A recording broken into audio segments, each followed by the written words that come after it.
Hello दोस्तों, तारीख आज 8 जून और दिन है शनिवार। तो आइए बात करते हैं आज के कुछ मुख्य समाचार में देश भर की तमाम बड़ी खबरों पर नजर डालते हैं। पहली और बड़ी खबर, शुक्रवार को 11 बजे संसद भवन में एनडीए के संसदीय दल की बैठक खत्म हो गई है। नरेंद्र मोदी के नाम का प्रस्ताव एनडीए की बैठक में रखा गया है और राजनाथ सिंह ने प्रस्ताव पेश किया है। एनडीए की बैठक में नरेंद्र मोदी को संसदीय दल का नेता चुना गया है।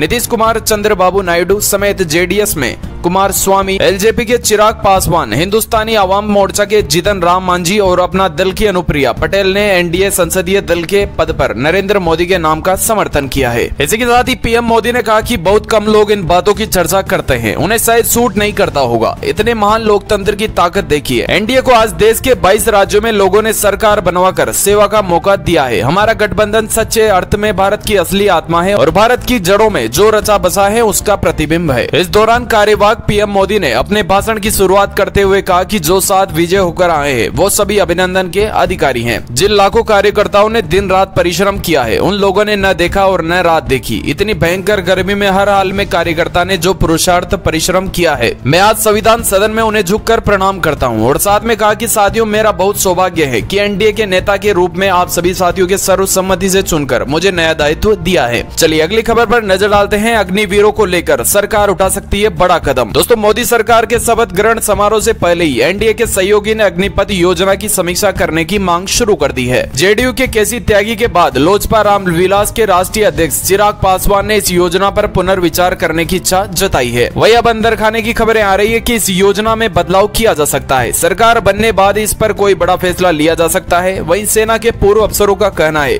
कि इस योजना को रद्द करके पुरानी भर्ती प्रक्रिया को लागू किया जाए। अच्छा, वहीं चंडीगढ़ एयरपोर्ट पर गुरुवार को भाजपा की निर्वाचित लोकसभा सांसद व अभिनेत्री कंगना रनौत को सीआईएसएफ की महिला कांस्टेबल ने थप्पड़ मार दिया था। नतीजा, महिला सिपाही को निलंबित कर दिया गया है। केंद्रीय अर्धसैनिक बलों में महिलाओं के साथ छेड़छाड़ के मामले में एक जैसी कार्रवाई नहीं होती है। जिन पर आरोप लगता है उनके साथ दोहरा बर्ताव होता है। फिल्म अभिनेत्री से लोकसभा सांसद बनी कंगना रनौत को सीआईएसएफ की महिला सिपाही ने थप्पड़ मारा तो उसे निलंबित कर दिया गया है। सीआईएसएफ दर्ज करने की प्रक्रिया शुरू हो गई है और विभागीय जांच में बैठा दी गई है। दूसरी तरफ सीआरएफ की एडीजे स्तर के अधिकारी एयरपोर्ट पर महिला स्टाफ के साथ छेड़छाड़ी करे, उसे जबरन गले लगाए तो बतौर कार्रवाई उसका ट्रांसफर हो जाता है। अगली खबर, तिहाड़ जेल में बंद मुख्यमंत्री अरविंद केजरीवाल की जमानत याचिका को 14 जून तक के लिए स्थगित कर दिया गया है। जमानत पर सुनवाई से कुछ ही समय पहले ईडी का जवाब दिया गया। ईडी ने आरोप लगाया कि शराब विक्रेताओं से प्राप्त रिश्वत का इस्तेमाल गोवा में आम आदमी पार्टी के चुनाव अभियान के लिए किया गया था और पार्टी में राष्ट्रीय संयोजक होने के नाते केजरीवाल व्यक्तिगत रूप से और अप्रत्यक्ष रूप से धन शोधन के अपराध के लिए उत्तरदायी हैं। इसी मामले में गिरफ्तार किए गए अन्य आप नेताओं में दिल्ली के पूर्व उप मुख्यमंत्री मनीष सिसोदिया और सांसद संजय सिंह भी शामिल है। बता दें कि केजरीवाल 10 मई तक जेल में रहे, जब सुप्रीम कोर्ट ने लोकसभा चुनाव के लिए प्रचार करने के लिए उन्हें अंतरिम जमानत पर रिहा करने की अनुमति दी। शीर्ष अदालत द्वारा दी गई अंतरिम जमानत पर अवधि समाप्त होने के बाद वह 2 जून को जेल लौट गए। दिल्ली के मुख्यमंत्री ने चिकित्सा आधार पर 7 दिनों की अंतरिम जमानत की मांग करते हुए एक आवेदन दायर किया था। हालांकि उस पर याचिका को न्यायाधीश बावेज में 5 जून को खारिज कर दिया था। अच्छा दोस्तों, नोएडा और ग्रेटर नोएडा में बिना हेलमेट दोपहिया वाहन चलाने वाले 5200 से ज्यादा दोपहिया वाहन चालकों का चालान किया गया, जबकि पुलिस ने गुरुवार को ट्रैफिक नियमों के उल्लंघन के लिए कुल 8406 चालान जारी किए। ट्रैफिक पुलिस ने एक बयान के अनुसार इन दोनों शहरों के मुख्य सड़कों पर, मार्गों, चौराहों और बाजारों में चलाए गए अभियान के दौरान हैचबैक और एसयूवी सहित 46 वाहनों को भी जब्त कर लिया गया। वहीं बड़ी खबर, ताइवान के राष्ट्रपति ने प्रधानमंत्री नरेंद्र मोदी को लोकसभा चुनाव में जीत के लिए बधाई दी तो चीन भड़क गया और इस पर नाराजगी जताते हुए कहा कि सभी देशों को वन चाइना पॉलिसी का समर्थन करना चाहिए। चीन की नाराजगी पर अब ताइवान ने भी ड्रैगन को आंख दिखाई है और कहा कि वह भारत के साथ साझेदारी बनाने के लिए पूरी तरह से समर्पित है। दरअसल भारत के आम चुनाव के नतीजे में कार्यवाहक प्रधानमंत्री नरेंद्र मोदी के नेतृत्व में एनडीए की जीत मिली है और नरेंद्र मोदी लगातार तीसरी बार भारत के प्रधानमंत्री बनने जा रहे हैं। इस पर दुनिया भर में नेता प्रधानमंत्री मोदी को शुभकामनाएं और बधाई दे रहे हैं। वहीं ताइवान के राष्ट्रपति लाई चिंग ने भी नरेंद्र मोदी को जीत की बधाई दी है, जिस पर प्रधानमंत्री मोदी ने भी जवाब देते ताइवान के राष्ट्रपति को धन्यवाद दिया है। इस पर चीन भड़क गया और चीन ने नीति के हवाले दोनों नेताओं की आपसी शुभकामनाओं के आदान प्रदान पर नाराजगी जताई है। मौसम विभाग को लेकर अगली खबर, राजधानी में लोग चिलचिलाती गर्मी से बेहाल है। आज को आसमान में हल्के बादल छाए रहेंगे। धूल भरी आंधी के साथ तेज सतही हवा 25 से 30 किलोमीटर प्रति घंटे की गति से चल सकती है। ऐसे में हल्की बारिश के आसार हैं और मौसम विभाग ने बारिश का येलो अलर्ट जारी कर दिया है। इससे लोगों को गर्मी में फौरी राहत मिलने का अनुमान है। इस दौरान अधिकतम तापमान तापमान 42 डिग्री सेल्सियस होने की आशंका है, जबकि न्यूनतम तापमान 29 डिग्री सेल्सियस तक जाने की संभावना है। और दोस्तों, एनडीए के संसदीय दल का नेता चुनने के बाद नरेंद्र मोदी शुक्रवार को संसद के सेंट्रल हॉल के सीधे लाल कृष्ण आडवाणी के घर पहुंचे। यहाँ उन्होंने आडवाणी से मुलाकात की और उनका आशीर्वाद लिया। कुशलक्षेम जानी ने उसके बाद मोदी बीजेपी के वरिष्ठ नेता मुरली मनोहर जोशी और पूर्व राष्ट्रपति रामनाथ कोविंद से मुलाकात करने भी जाएंगे। बता दें कि मोदी शुक्रवार को तीसरी बार एनडीए के संसदीय दल के नेता चुने गए हैं। वे 9 जून की शाम 6 बजे प्रधानमंत्री पद की शपथ ले सकते हैं। इसके साथ ही मोदी लगातार 3 बार प्रधानमंत्री बनने वाले देश के दूसरे नेता बन जाएंगे। इससे पहले यह रिकॉर्ड पंडित जवाहरलाल नेहरू के नाम पर है। लोकसभा चुनाव संपन्न होने के तत्काल बाद मुख्यमंत्री योगी आदित्यनाथ ने यूपी के विभिन्न विभागों ने खाली पदों को भरने की सख्ती दिखाई है। उन्होंने अफसरों को खाली पड़े पदों की लिस्ट बनाकर आयोग को भेजने के निर्देश दिए हैं। गुरुवार को हुई इस बैठक में सीएम योगी ने शासन स्तर की सभी अपार मुख्य सचिव, मुख्य प्रमुख सचिव स्तर के अधिकारियों के साथ बैठक कर प्रदेश में जारी लोकायुक्त परियोजनाओं की अत्यंत स्थिति की समीक्षा की है। और दोस्तों, वहीं नीट यूजी 2024 को लेकर बड़ी खबरें आ रही है। परीक्षा का मामला अब सुप्रीम कोर्ट पहुंच चुका है। उम्मीदवारों के एक समूह ने सुप्रीम कोर्ट में याचिका दायर करके नए सिरे से नीट यूजी 2024 परीक्षा करवाने की मांग की है। बता दें कि यह परीक्षा 5 मई को आयोजित की गई थी। याचिका में आरोप लगाया गया है कि 5 मई को आयोजित नीट यूजी परीक्षा में गड़बड़ी की गई है। याचिकाकर्ताओं के संज्ञान में पेपर लीक के कई मामले आए थे। उम्मीदवारों का तर्क है कि नीट का कथित पेपर लीक संविधान के अनुच्छेद